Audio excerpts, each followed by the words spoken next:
Muchísimas gracias, Luis. Gracias a todos los que están ahora conectados con nosotros. Mi nombre es Diorací Vicioso. Soy de la República Dominicana y para mí es un gran privilegio estar compartiendo hoy junto a grandes amigos en este Miss Life. Nuestro tema, como ya habíamos comentado, es qué hemos aprendido desde el implante post-extracción. Básicamente es qué nosotros hacíamos antes y qué se realiza hoy en día. Y antes de poder conversar, siempre hablo de que vengo de un país pequeño en el medio del Caribe, donde todo aquel que tenga el deseo de venir será bienvenido. Y donde la parte más importante de nuestro centro es nuestra familia. Aquí están nuestros hijos, mi esposa Sablin y mi hijo Pablo y Luca, que son por los cuales luchamos e intentamos hacer las cosas que hacemos hoy. Y nuestro propósito es simplemente buscar la manera de cómo protocolizar los procesos del implante post-extracción, que para mi punto de vista es un implante que tiene muchas dificultades, donde tenemos que tener claro qué es lo que estamos haciendo. Y si podemos tomar en cuenta con este artículo cuáles serían las claves o principales a tomar en cuenta en cómo manejar los implantes post-extracción, es básicamente lo mismo de siempre, una buena planificación, donde tenemos que tomar en cuenta que la prótesis es la base de la implantología. Nuestros pacientes no vienen por implantes, nuestros pacientes vienen por dientes. Y si no tenemos el tejido duro o el tejido blando para poder desarrollar una transición entre el implante y nuestra prótesis, pues nos metemos en problemas. Aquí tenemos que tener o saber o tener las herramientas necesarias para poder desarrollar los tejidos blandos con injertos de paladar o regenerar esos tejidos duros que nos hacen falta. Y así poder dar a nuestro implante el soporte necesario para poder tener un buen pronóstico y un buen resultado desde el punto de vista de la estética rosada como de la estética blanca. ¿Y por qué el hacer todo esto? Porque esto es lo que generalmente nosotros encontramos en nuestra práctica, cuando personas con muy buen deseo no entienden dónde colocar los implantes. Esto es un caso típico de todos aquellos que hacemos implante post-extracción, donde se colocó el implante en una posición equivocada. Generalmente la posición es más hacia vestibular, donde se observan pérdida de tejido duro y tejido blando, que nos provoca esa pérdida de hueso marginal, transluciéndose el metal a través de la encía, no dando un resultado satisfactorio a largo plazo. O donde también colocando los implantes no en las condiciones propias, mesializándolos o distalizándolos, no adaptando los provisorios, no preparando desde el punto de vista protésico los componentes para que tengan una interfaz, una transición lo más nítida posible, provocando todos aquellos daños perimplantares, grandes defectos óseos, grandes defectos marginales, grandes saucerizaciones. Y esto es un artículo fundamental para todos aquellos que no han entendido el por qué pasan las cosas. Un artículo que ha sido clave en todos aquellos que hablamos de implantología. El famoso artículo del profesor Mauricio Araújo y Ann Linde, donde nos dicen que en 8 semanas vamos a tener una pérdida de hueso marginal. Y esa pérdida de hueso marginal se va a ver mucho más afectada ese margen óseo vestibular, debido a que tenemos un diámetro en torno a 0,4, 0,8, el cual depende ampliamente de ese ligamento periodontal. Y cuando ese ligamento periodontal arrastra en el proceso de la extracción, tanto de manera traumática como lo menos traumático posible, comienza un proceso natural y biológico de pérdida de ese hueso en espesor. Y donde también el grupo de Loma Linda, liderado por el profesor Joe Kahn, nos habla que también tenemos que tomar en cuenta la posición del diente en referencia a los alvéolos.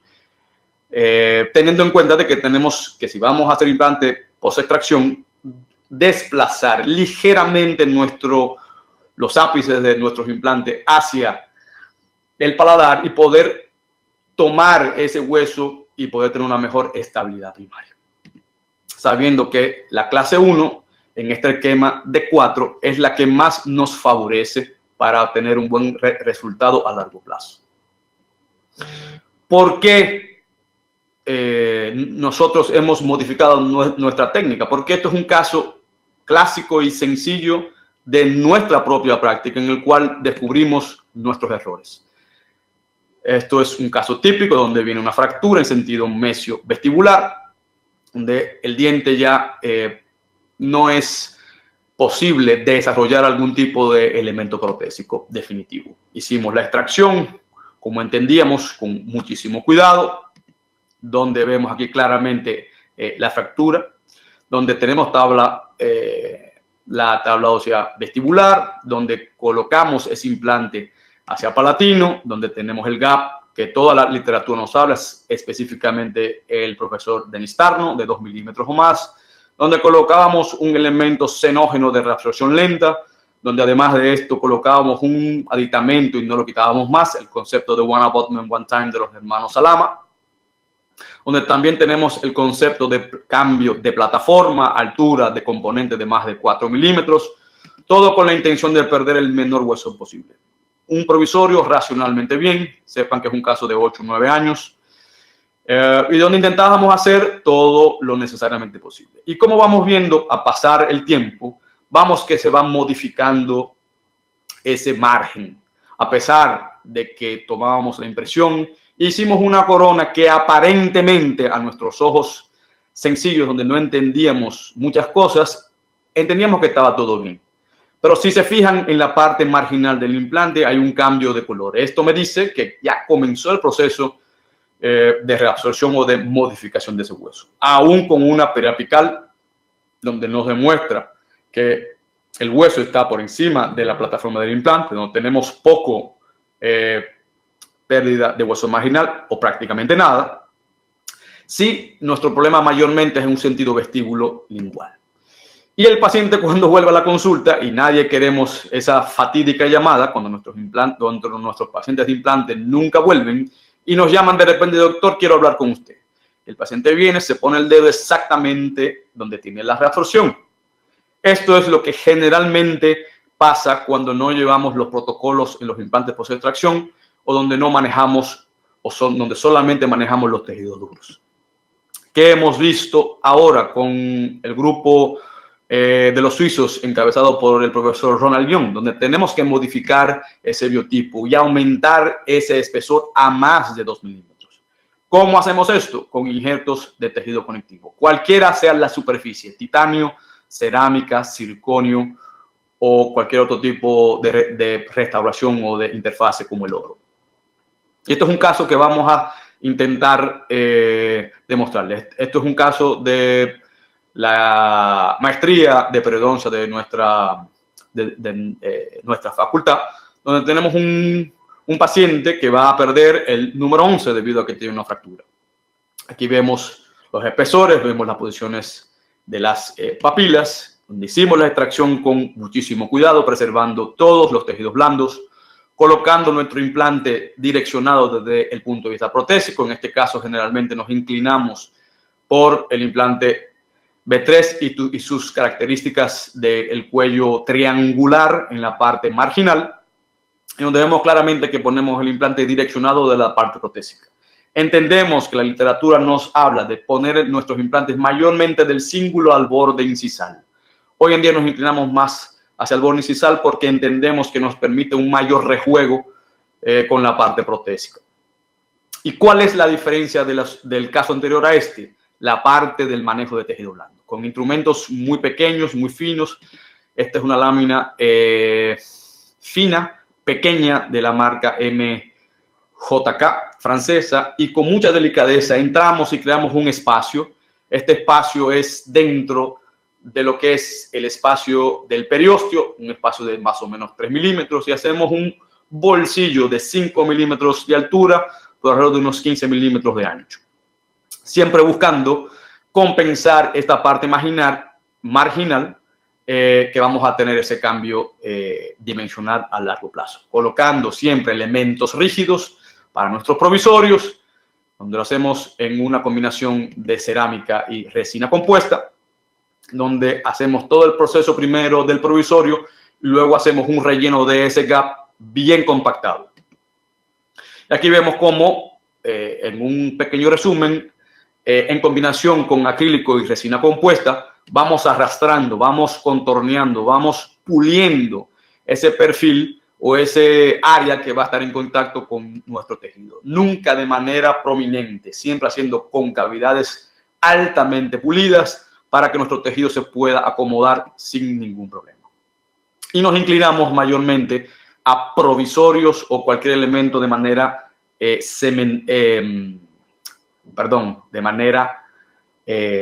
con tornillos. ¿Por qué? Porque así no tenemos el elemento de no poder manejar la línea de cementación. Luego colocamos el implante o colocamos el provisorio, torqueamos a 20 newtons y el paciente se va a su casa. Y por arte de magia y a través del tiempo, aquí vemos nuestro paciente 3 meses después, listo para poder tomar o poder comenzar el proceso protésico. Vemos las papilas, vemos los márgenes sobre contorneados. Miren cómo vemos prácticamente casi ningún tipo de pérdida marginal, y donde vemos la sobrecompensación específicamente en el área del implante en relación al diente. Vemos contornos naturales, perfiles completamente sanos, donde tenemos el sobrecontorno que hablamos. Y esto es básico en el implante post-extracción.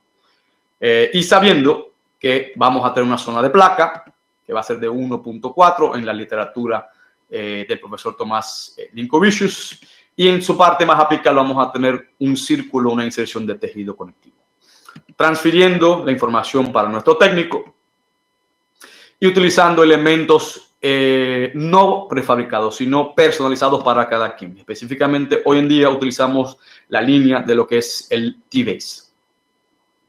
En este caso, como todavía no teníamos el Easy Base, que es aquel tornillo que nos permite un ángulo de 20 grados, hicimos el componente, el muñón híbrido en circonio con una carilla en disilicato litio. ¿Y por qué hacerlo en circonio y no en otro tipo de material?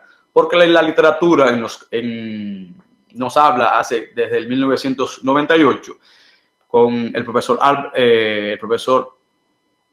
Abrahamson y Todd Bergluth y el profesor Ian Linde, que la respuesta biológica del titanio y la circonia es mucho mejor desde el punto de vista de las reacciones del tejido blando en relación al oro o a la cerámica, donde podemos pulir altamente la circonia y altamente el disilicato de litio sin agregar ningún tipo de componente cerámico, el cual nos dificultaría o nos crearía una inflamación, un área inflamatoria muy cercana al implante, donde sabemos que el circonio es altamente biológico, pero que tiene un alto índice de separación del coping de circonio de la cerámica. Este es un caso nuestro de unos 10 años, pero donde vemos una reacción periodontal favorable, aún con conexión de hexágono interno, casi nada de pérdida marginal de hueso y un estado periodontal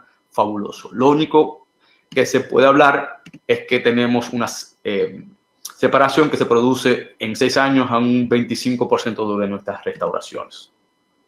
Y donde, a pesar de todo, la circonia sigue siendo un elemento importante con lo que tiene que ver la respuesta biológica, pero no tanto en el aspecto de la separación de la cerámica en relación a las coronas metacerámicas. En nuestro caso hicimos un muñón híbrido con una carilla, donde colocamos el implante o el componente protésico acompañando el perfil natural de nuestros dientes, y donde entendemos que la mejor forma de poder cementar estos elementos es a través de aislamiento absoluto, donde puedo hacer todos los grabados posibles, el ácido fluorhídrico, fosfórico, cementado, y donde puedo limpiar de manera prolija todos los áreas de cemento y no me invadan el área de nuestro perfil de emergencia.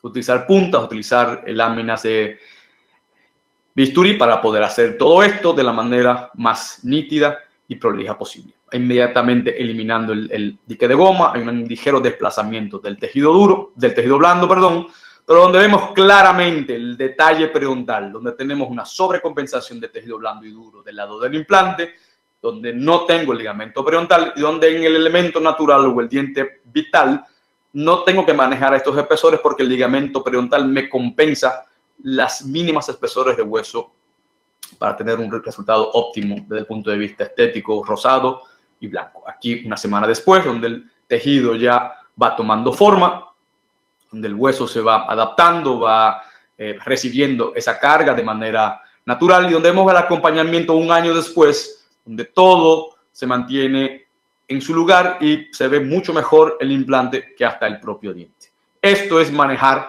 los perfiles de manera nítida y concisa.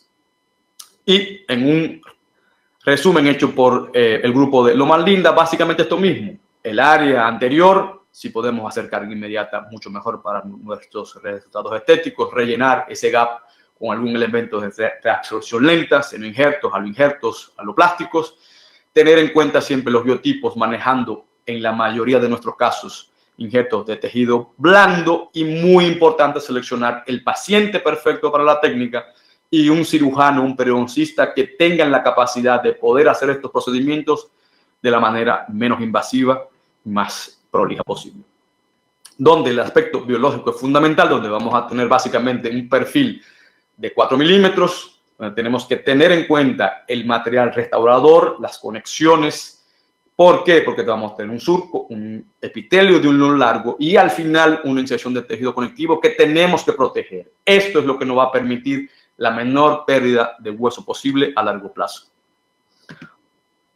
Y donde esto es simplemente varios artículos que confirman que el hacer el tejido conectivo me mejora a largo plazo las posiciones de los márgenes, las posiciones de las papilas y me compensa cualquier tipo de situación que se presente a largo plazo. Artículos del 2018, 2004 del grupo también de Loma Linda, donde ampliamente recomiendan el uso de tejido conectivo en el implante post-extracción, sobre todo con carga inmediata, por todas aquellas cosas que hemos comentado anteriormente. Otro caso para simplemente enfatizar en este punto, donde el número 11 también se pierde por fractura. Vemos aquí el caso típico donde el paciente se hace un tratamiento de canal y no se restaura, donde hacemos el mismo protocolo, injerto de tejido blando, injerto de tejido duro, B3 hacia palatino y provisorio en el mismo momento, y donde aquí vemos la posición de nuestro implante dirigida desde el punto de vista protésico. 3 meses después, vemos la clara la sobrecorrección en el implante, donde tomamos y vemos aquí literalmente lo mismo, otro artículo del profesor Young, confirmándonos que en comparación con los aloinjertos y los tejidos autólogos, es mucho menor la contracción con los injertos de tejido conectivo del paladar, donde nos dan una mejor estabilidad a largo plazo. Por eso, la mayoría de nuestros casos van a ser con injertos autólogos del paladar. Lo mismo protocolo, mismos perfiles, tejidos amplios, donde tenemos una conexión cónica, mayormente en nuestros casos, donde tenemos los epitelios y los perfiles ampliamente, nítidamente y saludables, donde hacemos componentes híbridos personalizados sobre T-Base sin cerámica en contacto con los tejidos blandos, donde torqueamos en posición, donde colocamos elementos como clorexidina al 0,12 en el momento de hacer el torque final, donde vemos y colocamos los márgenes de nuestras preparaciones los más cervicales posibles y cementar nuestras coronas en la mejor posición posible, donde vemos claramente prácticamente ningún tipo de transición, donde solamente ustedes podrían ver qué es un diente y qué es un implante. Y vuelve y se repiten las mismas condiciones, mayor espesor en el implante, porque no tengo ligamento periodontal, donde tengo esa sobrecorrección para el proceso de tercer y cuarto año, donde se van a dar esos cambios dimensionales, y donde a pesar de tener un año, podemos ver que nuestros implantes en el sector anterior mantienen la estética rosada y la estética blanca. Y donde podemos confirmar a través de tomografía, separando los labios, los espesores de 2 milímetros y medio, tanto de tejido blando como de tejido duro. Esto es la clave del implante post-extracción, donde podemos medir, y si tenemos estos números en estas posiciones, entendemos que estamos resguardando para el momento donde se va a dar la contracción final. Y donde en la sonrisa final la paciente se siente agradecida de un resultado bastante amplio. Y por último, quiero también enfatizar lo mismo. Otro caso de un paciente donde aquí vemos claramente los procesos de por qué hacemos el implante con este protocolo. Hacer las extracciones de la menor o de la manera menos traumática posible, utilizar un implante de conexión cónica, un implante, en este caso el B3, para tener mayor espacio para mi tejido duro, y donde en 3 meses miren la calidad de ese tejido, miren dónde se ve en el fondo esa conexión de tejido conectivo, donde generalmente sangra, porque no tenemos un epitelio muy espeso, pero donde tenemos las transiciones bastante interesantes, donde vemos la profundidad del implante a 4 milímetros, como me lo indica los trabajos del profesor Linde del 1991 y el profesor Albrechtson, donde ponemos una corona atornillada, donde vemos una corona sobre el implante derecho y el diente izquierdo, donde vemos radiografías donde me confirman posición y hueso por encima de nuestras conexiones, y donde vemos claramente aquí lo que todos quisiéramos ver: implantes posicionados desde el punto de vista biológico del alvéolo y el diente, dándonos ese contorno óseo maravilloso, donde estamos 2 milímetros infraóseo, casi o ninguna pérdida marginal, y donde tenemos ese espesor de hueso, ese espesor de tejido blando, amplio de más de 2 milímetros, como me habla los artículos del grupo suizo del profesor Ronald Young y Daniel Thomas. Y básicamente, para concluir, esto es lo que quiero que tengan claro: conocer la importancia del espacio biológico en la implantología, al igual que en el diente, es fundamental. Manejar la calidad de los tejidos duros y amplios de hueso y de papila, conocer o modificar ese biotipo de mucosa para proteger las conexiones, minimizar el contacto de los componentes protésicos con el tejido y refinar lo máximo posible nuestras técnicas. Si podemos hacer cirugías guiadas, muchísimo mejor, porque así no tenemos la posibilidad de poder equivocarnos en la posición final. Gracias a ustedes, gracias a Luis, gracias a Implantes Smith por darme esta chance o este espacio de poder compartir con toda Latinoamérica y los grandes colegas y profesionales que han hablado antes y hablarán después. Muchísimas gracias.